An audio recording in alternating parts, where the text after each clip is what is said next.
बिस्मिल्लाहिर्रहमानिर्रहीम। मुअज़्ज़ज़ सामीन अस्सलामु अलैकुम। आज की वीडियो में हम बात करेंगे दुरूद पाक की फजीलत और अहमियत के बारे में। हज़रत मोहम्मद सल्लल्लाहु अलैहि वसल्लम वो वाहिद हस्ती हैं जिनके लिए कायनात बनी। आप सल्लल्लाहु अलैहि वसल्लम वो वाहिद हस्ती हैं जिनके मुतालिक अल्लाह ताला कुरान मजीद में इरशाद फरमाते हैं, ए ईमान वालो, अल्लाह और इसके फरिश्ते आप सल्लल्लाहु अलैहि वसल्लम पर दुरूद भेजते हैं, इसलिए तुम भी उन पर दुरूद भेजो। आप हुजूर सल्लल्लाहु अलैहि वसल्लम की अज़मत का अंदाज़ा इस बात से लगा सकते हैं कि जिसको अल्लाह जल्ला जलालहू ने खुद हल्क किया हो और वो खुद ही आप सल्लल्लाहु अलैहि वसल्लम पर दुरूद भेजे, तो आपका क्या मकाम है और क्या शान है। हुजूर सल्लल्लाहु अलैहि वसल्लम का फरमाने वाली शान है कि जो मुझ पर दुरूद पढ़ना भूल गया, गोया वो जन्नत का रास्ता भूल गया। फिर इरशाद फरमाया, जन्नत में मेरे साथ वो होगा जिसने मुझ पर कसरत से दुरूद पढ़ा। फिर इरशाद फरमाया कि हलाक हो वो शख्स जिसके सामने मेरा जिक्र हुआ हो और उसने मुझ पर दुरूद ना भेजा। मुअज़्ज़ज़ सामीन, हज़रत जाबिर बिन अब्दुल्लाह रज़ियल्लाहु ताला अन्हु से रिवायत है कि मैंने हुजूर सल्लल्लाहु अलैहि वसल्लम के सामने इस तरह दुरूद पढ़ा, सल्लल्लाहु अलैहि वसल्लम। हुजूर सल्लल्लाहु अलैहि वसल्लम ने फरमाया कि ए जाबिर, मुझ पर मुकम्मल दुरूद क्यों नहीं भेजते। मैंने अर्ज़ की, हुजूर मुझे वो तलकीन फरमा दीजिए। आपने फरमाया, इस तरह से पढ़ा करो, सल्लल्लाहु अलैहि वसल्लम। इसीलिए चाहिए कि दुरूद पाक पढ़ने में बहील ना बने। रिवायत है कि शेख सादी रहमतुल्लाह अलैह ने नात के 3 मिसरे लिखे जो ये हैं, बलगल उलाबे कमालही कशफत दुजाबे जमालही हसनत जमीओ हिसालही। और चौथे मिसरे की समझ ना आए कि क्या लिखें।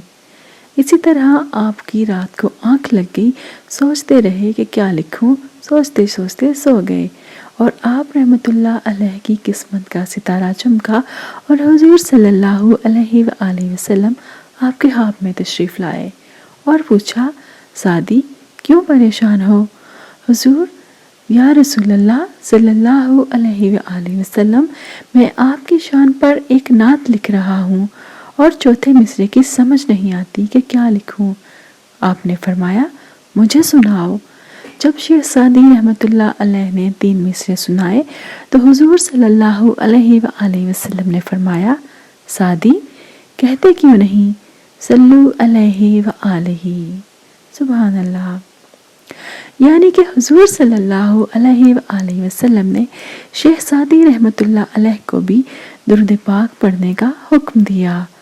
इसमें भी आप सल्लल्लाहु अलैहि वसल्लम की आल का जिक्र है, इसलिए हम नमाज में भी दुरूद इब्राहिमी पढ़ते हैं और उलमाए कराम ने भी इसको मुस्तहब करार दिया है।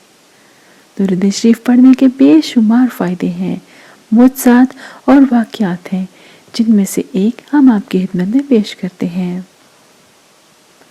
सामीन, हज़रत शेख अहमद बिन साबित मगरबी फरमाते हैं कि मैं एक दिन दुरूद पाक की किताब लिखते हुए दीवार से टेक लगाकर बैठा था। कलम मेरे हाथ में था और तख्ती मेरी गोद में थी। मुझे नींद आ गई। मैंने ख्वाब में देखा कि खाली ज़मीन पर बैठा हूँ, सामने जामिया मस्जिद है। कुछ लोग मस्जिद के दरवाजे पर मौजूद हैं, बाकी मस्जिद के अंदर मौजूद हैं। मैं मस्जिद के अंदर गया तो देखा कि बैठने के लिए जगह ही नहीं है। एक आदमी ने मुझे इशारा किया कि मैं इसके पास जाऊं। मैंने अपनी दाएं तरफ देखा तो एक हसीन और जमील नौजवान था। मैंने इससे नाम पूछा तो इसने कहा, मैं इसराफील हूँ। मैंने कहा कि मुझे कोई मुफीद नसीहत फरमाए। इसने फरमाया, दुनिया को छोड़ दे, अल्लाह की रज़ा हासिल होगी।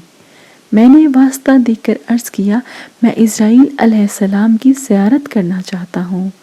फ़ौरन एक हसीन और जमील साहिब ने फरमाया, मैं अल्लाह का बंदा इज़राइल अलैहिस्सलाम हूँ। मैंने कहा, जान तो आपने ही निकालनी है, लिहाजा मैं आपको अल्लाह اور اس کے رسول صلی اللہ علیہ وآلہ وسلم کا واسطہ دے کر کہتا ہوں کہ جان نکالتے وقت مجھ پر نرمی کیجیے گا۔ حضرت اسرائیل علیہ السلام نے فرمایا، ہاں، شرط یہ ہے کہ نبی کریم صلی اللہ علیہ وآلہ وسلم پر کثرت کے ساتھ درود شریف پڑھا کرو۔ سبحان اللہ۔ اللہ جل شانہ مجھے اور آپ سب کو آسانیاں عطا فرمائے اور ہم سب کو زیادہ سے زیادہ درود پاک پڑھنے کی توفیق عطا فرمائے۔ اپنا اور دوسروں کا بہت سارا خیال رکھیے، دعا میں یاد رکھیے، پھر ملیں گے انشاءاللہ۔ اللہ حافظ۔